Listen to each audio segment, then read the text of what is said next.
Right now at 4 o'clock, we're keeping an eye on the skies. Look it's different in different places. That's crazy. Look at that picture from Golden. It looks like 4 different seasons. Yes, it does. Our weather impact team is tracking some evening storms.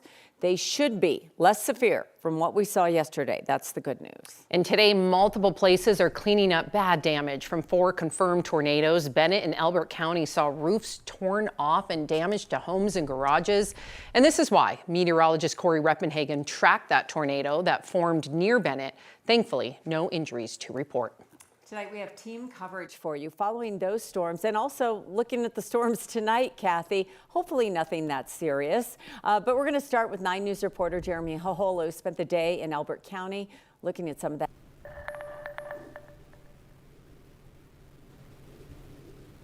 Yeah, that's right. This was a pretty bad one in terms of damage. More than a dozen homes here impacted. But in this disaster, there is also the human spirit. The fury of wind was so strong it bent metal paneling and tossed it around like tissue paper. The images here in this corner of Elbert County speak to how powerful nature can be. But amid the damage and substantial loss for some homeowners, there is a bright spot of human nature. People haven't eaten since yesterday or slept, so I'm loading my car and taking supplies around that all the neighbors have donated. On Monday morning, we found Tracy Sheldon, whose home was spared from the tornado that ripped through here, damaging 19 other homes in the Elkhorn Ranch neighborhood. Tracy felt compelled to help and is delivering nourishment to people who have been so focused on processing what just happened to them, they've forgotten to eat. These people are appreciative. They need hugs. They need to talk. They need to talk about what's happened. You know, I think the shock is still there, but now it's people saying that they are so thankful that everybody's okay. Remarkably, nobody was seriously hurt here except for one soul, and that is Charlie, the German Shepherd, who suffered a cut to a thigh. He's okay.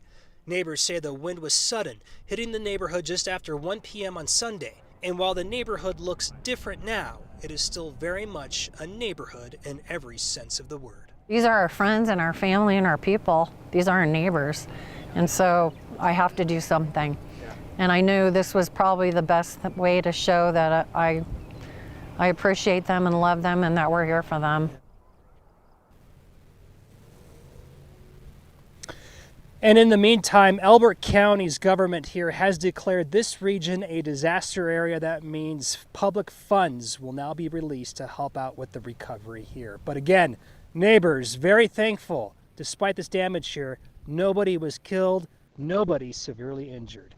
Live in Elbert County, Jeremy Hohol, 9 News. So true, Jeremy, so true. Thank you. It's a weekend, people are at home, so it could have been much worse. And it's not just the severe weather. We're talking about snow in the mountains. Yeah, this is springtime Colorado. Take a look at this view from Mount Renew.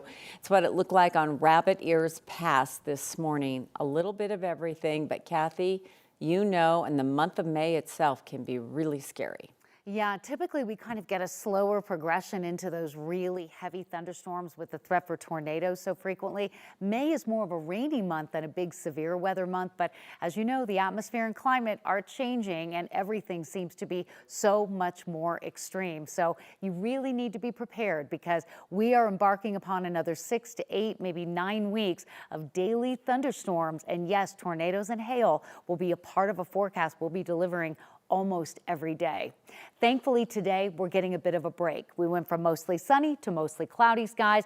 We're on the back edge of that storm that brought that wave of severe storms yesterday. As Kim mentioned, depending upon where you are, it looks different. Denver's cloudy. To the north, it's a sunny day in Fort Collins. It's beautiful, but temperatures were certainly cooler today in the 50s and 60s along the Front Range, and the wind is roaring in northeastern Colorado out of the northwest to 30 and 40 miles per hour. The severe thunderstorm warnings are basically outside of Colorado. We have one right on the Colorado line to the south of Burlington for the threat of some hail with that system. Mainly it's been heavy rain, thunder, lightning, but you go west of Colorado Springs and that is snow. And it's certainly possible we could see some showers moving into Denver during the evening drive tonight. But the threat for rotating storms and hail well east of us from Wichita through Kansas City. And we're looking at just a slight risk in southeastern Colorado.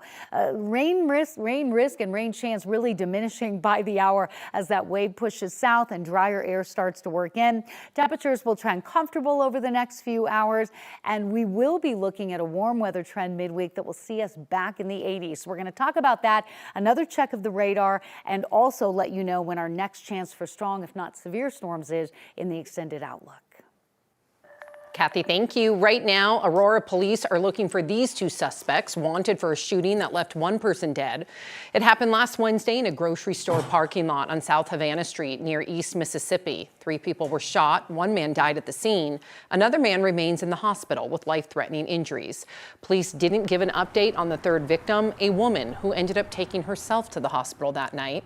Aurora police say a fight in the parking lot led to the shooting. The suspects are wanted for first-degree murder.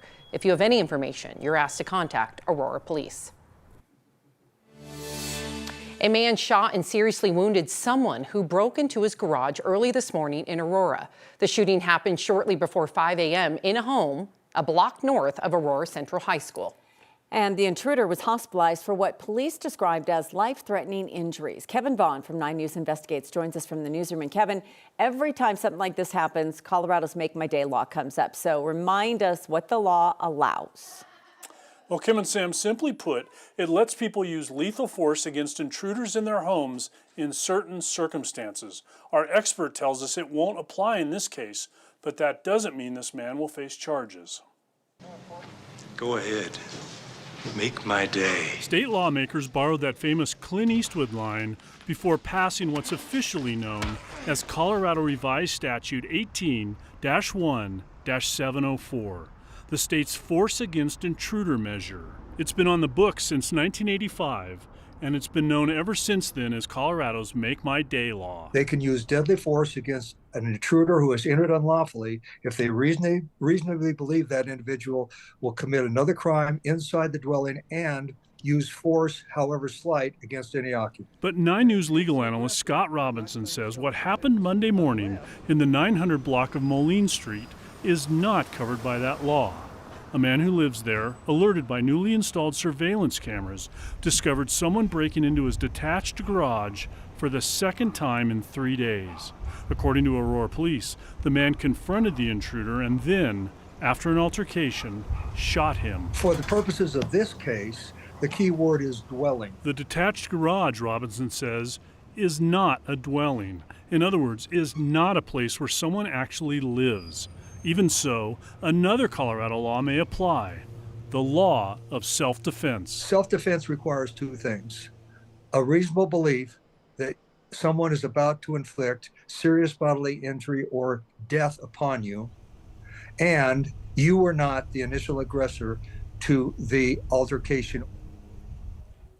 As we mentioned, this was the second time in 3 days someone had broken into that garage. Belongings worth about $400 were taken in Saturday's incident. Aurora police tell us at this point they don't anticipate charges being filed against the home's resident for the shooting. Ultimately, however, it will be up to the Arapahoe County District Attorney to make that decision. Live in the newsroom, Kevin Vaughn, 9 News. So Kevin, you mentioned there was a camera. That's how he noticed. So would the camera also tell police more about what happened? We don't know what that camera shows at this point, but that's a likely scenario. That camera was installed by this man after Saturday's break-in. Oh, okay. Well, thanks for clarifying that, because I think we think Make My Day and don't realize that's not a dwelling and it's a different situation. Thank you. 23andMe has found a buyer. Biotech company Regeneron agreed to buy the genetic testing company for $256 million. 23andMe filed for bankruptcy in March. Regeneron says it will keep all of 23andMe's employees and comply with privacy policies concerning all of the data that will now be in their possession. A court hearing on the transaction is set for next month, and the deal should be approved later this year.